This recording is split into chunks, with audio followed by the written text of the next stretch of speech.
जय मुक्ताई वार्ता news channel मध्ये आपले हार्दिक स्वागत आहे। गुरु शिष्य भेटीची पावन परंपरा असलेल्या संत मुक्ताबाई आणि चांगदेव महाराज यांच्या यात्रोत्सवाचा बिगुल वाजला आहे। दरवर्षीप्रमाणे यंदाही विजया एकादशी व महाशिवरात्री निमित्त मुक्ताईनगर मध्ये हा उत्सव मोठ्या उत्साहात साजरा होणार आहे। या पार्श्वभूमीवर यात्रोत्सवाचे नियोजन आणि समन्वय साधण्यासाठी आज मुक्ताईनगर तहसील कार्यालयात एक महत्त्वाची बैठक पार पडली। आमदार चंद्रकांत पाटील यांच्या अध्यक्षतेखाली झालेल्या या बैठकीत भाविकांची सुरक्षितता आणि सुविधांवर विशेष भर देण्यात आला। या बैठकीला प्रांताधिकारी जितेंद्र पाटील, तहसीलदार गिरीश वखारे आणि मुक्ताईनगर नगरपंचायतीचे मुख्याधिकारी पुदाके यांची प्रमुख उपस्थिती होती। यात्रोत्सवासाठी कोथळी, मेहुण आणि चांगदेव येथील विविध संस्थानांचे अध्यक्ष व महाराज मंडळींनीही यावेळी आपले विचार मांडले।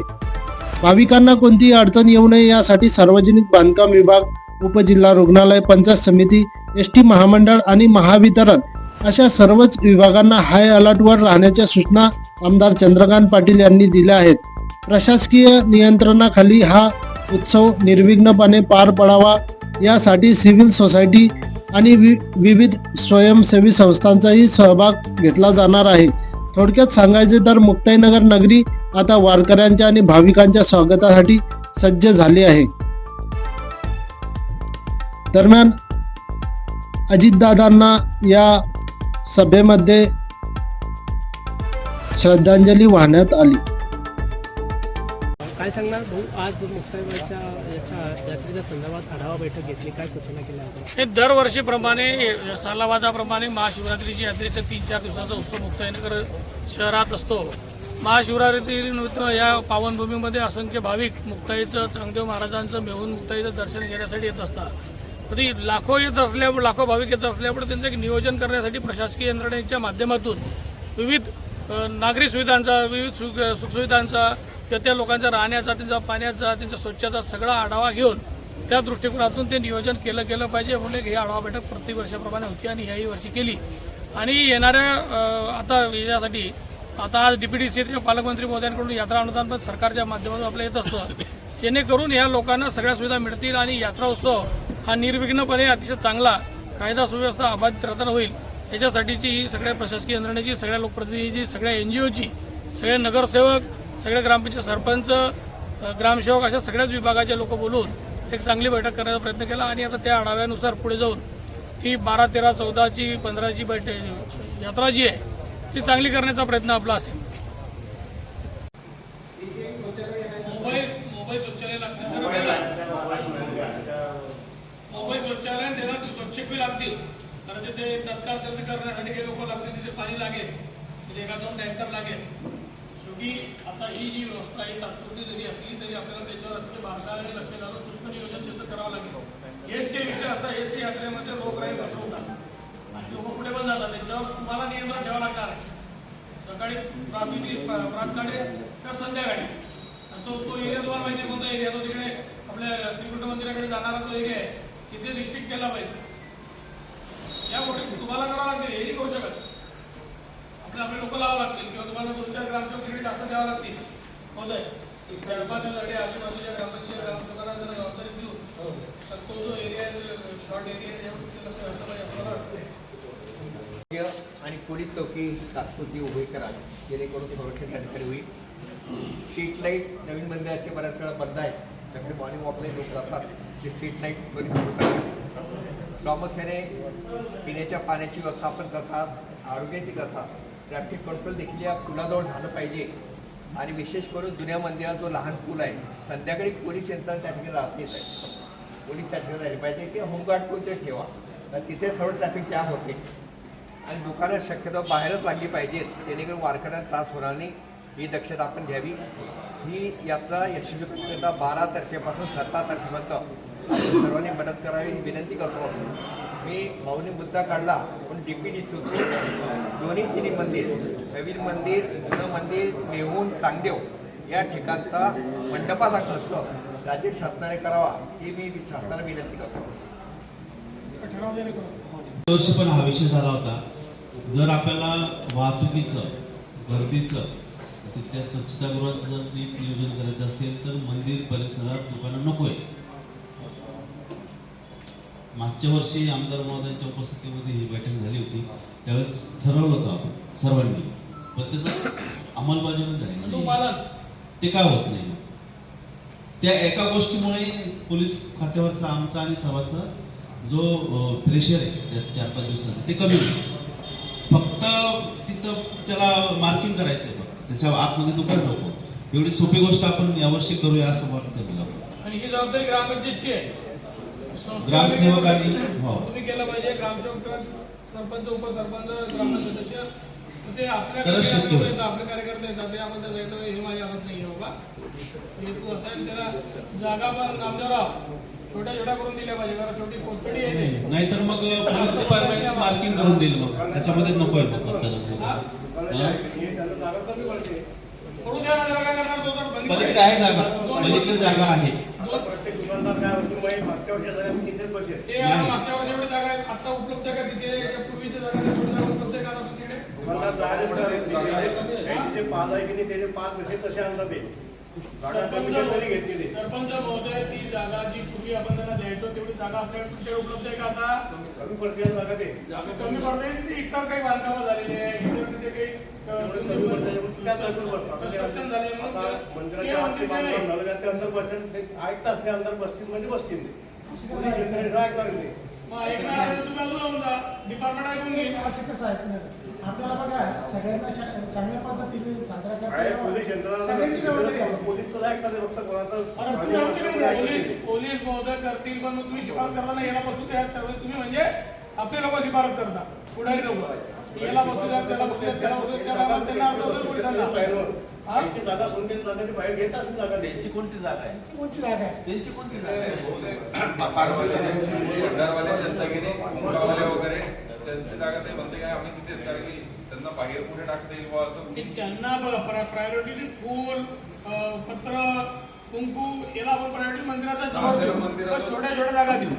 पण काही काही लोक काय करतात, ते हलवाई मोठे मोठे हॉटेल लावतात. ठीक आहे, लावा तुम्ही, पण एका लिमिटमध्ये लावा, त्याला प्रत्येकाला दुकान भेटलं पाहिजे. कारण आता तिथे जागा कमी झाली आहे, बांधकाम झालेलं आहे, स्ट्रक्चर उभं झालेलं आहे. थोडी त्यांना जागा कमी दिली पाहिजे. तुम्ही नाही केली पाहिजे. ग्रामपंचायत करेल, ग्रामसेवक करेल किंवा पोलीस करतील की या जागा तुला मागच्या टायमाला 25x25 होती, आता 15x15 भेटेल हॉटेल म्हणतो. तेच दुकान म्हटल्यावर तर ते फुलाचं दुकान 5x5 मध्ये बसून जाऊ शकतं. त्या दुकानांना भांडण्याचं दुकान आहे, ते 15x15 बसेल, तो 25x25 मध्ये करत जातो. या सगळ्या गोष्टीला थोडं कमी करता आलं, सगळे लोक बरोबर बसतील. नाही तर आणखी वादाची तुम्ही तसं आखून दिलं ना आणि त्याच्या पलीकडे जर केलं तर आम्ही मदत देऊ नको. त्याचे जुने बांधकाम आहे म्हणजे 8 तास नाही येऊन येऊन पाहणार तर तुम्ही येणार आहे की नाही? येऊन पाहणे आम्ही एका मिनिटात ते करून टाकू. तर आम्ही ते ग्रामपंचायत दुकानदार आहे, ते दुकानदाराचे स्थानिक आहे. बाहेरचा दुकानदार आहे तुम्ही घेतो. आपले जुनी लोक एकदम 20-25 वर्ष 50 वर्षाची असते तर जागा कमी झाल्यामुळे शेजारच्या जागा पाहिजे ना आता. स्थानिक तुम्ही जागा तिथे खूप मोठ्या प्रमाणात होतं तिथे कसं बाहेरचे खेळणे वगैरे येणार लोक दुकान ऐकून घेतात. काही मंडळी नाही आहे ना. बाकी स्थानिक मंदिराजवळ नसतील तर चांगली आहे. त्यांचं करायचं. टाकून द्या. आणि पार्किंगच्या जवळ आहे ना, तिथं आपण राहणं थांबू ना, तिथं जर शेतं वगैरे मिळाली तर शेतात जेव्हा आहे ते. दोन साईडने लाईट लावा आपण. दोन साईडने लाईट लावा. आणि मागच्या वर्षी मुरुम टाकला होता. मुरुम टाकला गेला मागच्या वर्षी. पुढे नवीन मंदिर होती जिल्ह्याचं. त्याच्यावर सॉफ्ट मुरुम असल्यामुळे एवढं सगळं वरती होतं. आता ये इतकं सॉफ्ट मुरुम टाकला होता. नाही नंतर टाकलेलं होता. 90% झालेला फक्त थोडंसं बाकी होतं ना, त्याच्यावर सॉफ्ट मुरुम नाही आहे. बरोबर आहे, ते रुले आणि यात्रा झाल्यापासून ते शिवाजी आम्हाला नवीन काही भाग केला पाहिजे. हात घातलेला आहे. टायलेट वगैरे आणतो तर ते योग्य ठिकाणी लावलेला त्यामुळे तो वापर नाही होत. आणि जर ते लावत असताना जर मुक्तानगर स्वीटसाठी किंवा व्यवस्थापक यांची जर चर्चा केली ना, तर योग्य ठिकाणी लावता येईल त्याचा वापर होईल. कारण नेमकं काय होतं, तर चुकीच्या ठिकाणी लागल्यामुळे घाण बाहेर येते. तर योग्य ठिकाणी जर लागलं तर ते बरोबर तिकडे निघून लागतं. ते आपण जे बोललो आहे ना, ते योग्य ठिकाणी लावण्याचा प्रयत्न करतो. ते घाणच्या संदर्भामध्ये मी त्यांना आता प्रत्येकाला सूचना तेच विनंती करतोय की बाबा तिथे स्वच्छता करणारे लोक जागेवर असले पाहिजे. पाणी पण असलं पाहिजे, एखादा टँकर ठेवलं पाहिजे. स्वच्छता काढत जर असली तिथे जास्त मोठ्या प्रमाणामध्ये महिला भगिनी जातील, पुरुषांना काही अडचण नसते. आता असताना लावले होते मागच्या वर्षी मग तिथे काय होतं की स्वच्छता कर्मचारी असला त्याचा वापर होत नाही. वापरण्याचं काम चालू आहे. हा? पर्यटनाचं काम चालू आहे. कार्याचं ते अंतिम टप्प्यात आहे. थोडंसं तुम्ही फोन केला तर ते 8 दिवसात ते पूर्ण होईल. ते वापरता येईल. बिलकुल आहे, साहेब. नाही आमच्याकडे तर ते पॅटर्न नाही. ते यंत्रणा वेगळी आहे, ती पर्यटनची यंत्रणा तुम्हाला माहिती आहे. कोणाशी बोलावं तरी तुम्हाला माहिती आहे, जी बोला आम्ही पण बोलतो. जिथे गाडी 10-12 गाड्या ते वापरता येतील आपल्याला. येस, ठीक आहे ना. भाऊ ते जुन्या शहरामधून मुक्ताई मंदिरावर जाणारा जो रस्ता आहे नागेश्वर मंदिरापासून, हा. तर तिथे एक सूचना फलक लावावं की बाबा घोड्यावर स्वच्छात बसू नये, कारण तिथे लोक बसतात. आणि या यात्रा कालावधीत तरी किमान गुड मॉर्निंग पथक जे असतं आपलं पंचायत समिती मार्फतचं, तर ते तिथे जरा ऑलरेडी गुड मॉर्निंग पथक त्यांनी सीओ साहेबांनी नेमलं ते मागून सांगताय असं. पण ते तुम्ही सांगता त्या सूचनांचा लगेच आदर करून त्या दृष्टिकोनातून हे फलक पण लावतील आणि लाईट बीट लावून काही लोक थांबतील तिथे. आणि दुसरी सूचना अशी आहे की या 4-5 दिवसामध्ये वीज पुरवठा खंडित होऊ नये, किमान रात्रीच्या वेळेस तरी. MSCB काय केली तयारी? सुरळीत पुरवठा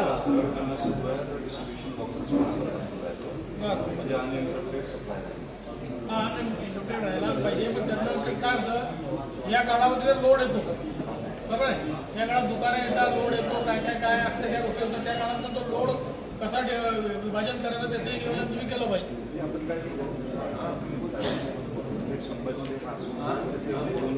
यस टेम्पररी, बरोबर, तेच अपेक्षित आहे. आणि आपलंही पथक ठेवा तिथे MSCB. आणि पुढे रस्ते जाता येतात, तार लोंबले का त्याचं काही वरच्यावर आहे का, ट्रान्सफॉर्मर जे खालचा जो हे जो तुमचा बॉक्स ओपन आहे का, हे जरा बघून घ्या.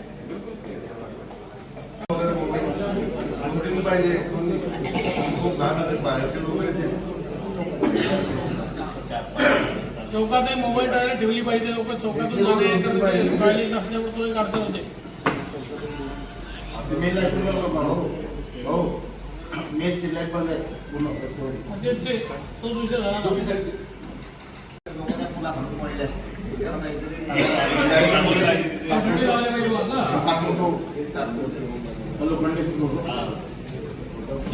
तिथे बॅरिकेडिंग करायचे कोण करेल? तुम्ही ग्रामपंचायत कोठडी करणार आहे की मुक्तानगर करायचं सांगा आम्हाला.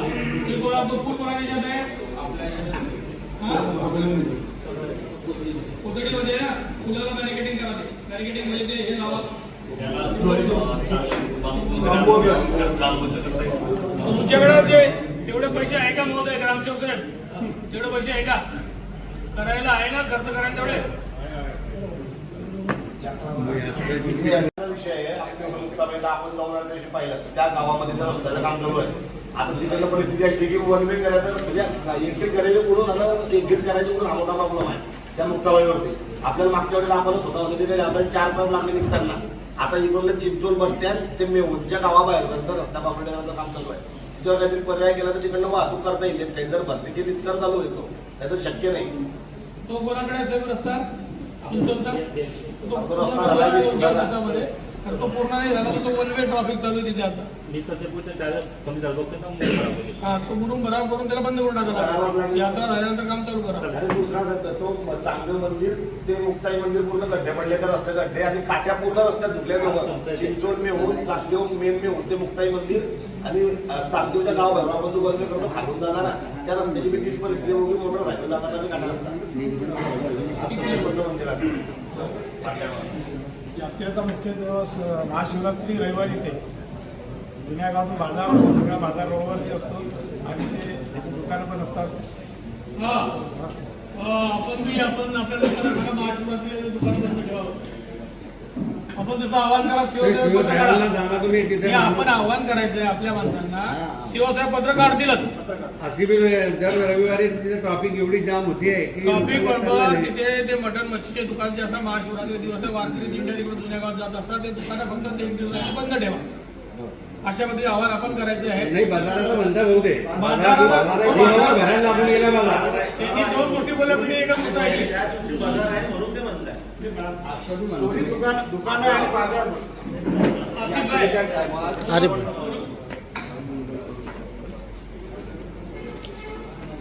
त्यांनी 2 विषय मांडले आपल्याकडे की रस्त्यावर दुकानं ठेवू नये आणि आणि मास्ताची दुकानं पण बंद ठेवावी त्या दिवशी. हो, एका दिवस तर 15 तारखेला सोमवारची चांदे चिंचोल मिळूनसाठी 50 हजार असतात का आपल्याकडे एकूण किती बसेस आहे? आपल्याकडे 50 आहे. मग ते जास्तच्या मागवान ठीक आहे. इथे आपल्याकडे छोटे छोटे त्या सेवा पण असतात. मग शेवटी लोकांचा विश्वास बसवर आहे, महिला भगिनींना सवलत आहे, त्याच्यामुळे ते बसची वाट पाहतात. जेव्हा बसेस वाढवलं नाही पाहिजे. डीसीनं बोलू का मी? डीसीनं बोललो होते तुम्हाला आणखी 10-20 बसेस वाढवून देऊ. वाढवून देऊन तुम्ही कसं होतं नियोजन ते व्यवस्थित करा. ते तुम्ही दोघं तिघं संस्थेचे जे अध्यक्ष आहेत त्यांच्याकडे बसून सोर्सेस कुठून जास्त ते माहिती घेऊन त्या मार्गावर तुम्ही गाड्या टाका. विदर्भातून जास्त भाविक मंडळी येते किंवा इकडून पण येते. जळगावमधून इकडून जामनेरकडून येते. त्याच्यामुळे आपल्याला त्या दृष्टीने तिथून जामनेरमधून मलकापूरकडून येणाऱ्या बसेस जे आहेत ते लोक करावं लागेल. आणि इथून कंटिन्यू जाणाऱ्या बसेस जे आहेत मुक्ताईनगर चांगदेव मेहून अशा त्यांची व्यवस्था कंटिन्यू करावं लागेल. पुढे कंटिन्यू किती 1 तासाच्या अंतरात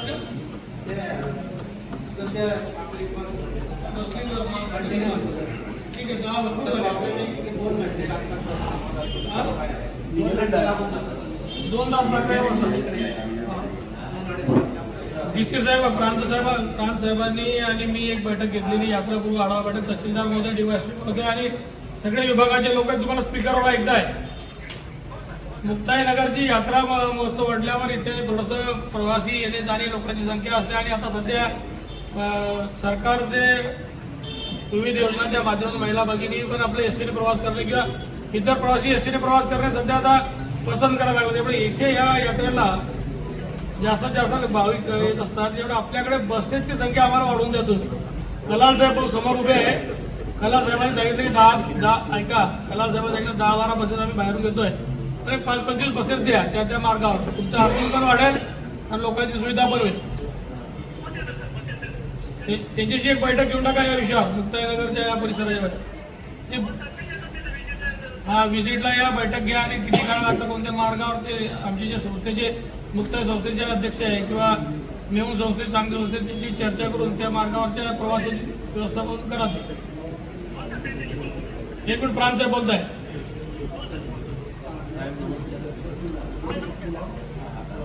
हे जे सुलभचे कामं झालेले आहेत ग्रामपंचायतची कोणती लोकप्रतिनिधी कोणी घेतात डायरेक्ट कामं चाललंय.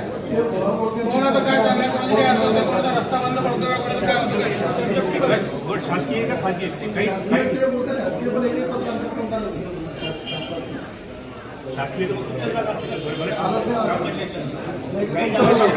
मधल्या काळामध्ये कलेक्टर महोदय डायरेक्ट जागा ताब्यात घेतात काम सुरू. पण तिथे जाणाऱ्या शेत्यांचा प्रॉब्लेम आहे ना, शेती रस्त्यांचा प्रॉब्लेम आहे, लोकांचा प्रॉब्लेम आहे.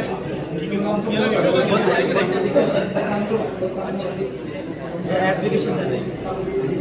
तो सरपंच आहे आणि ग्रामपंचायत आहे. ते तुम्हाला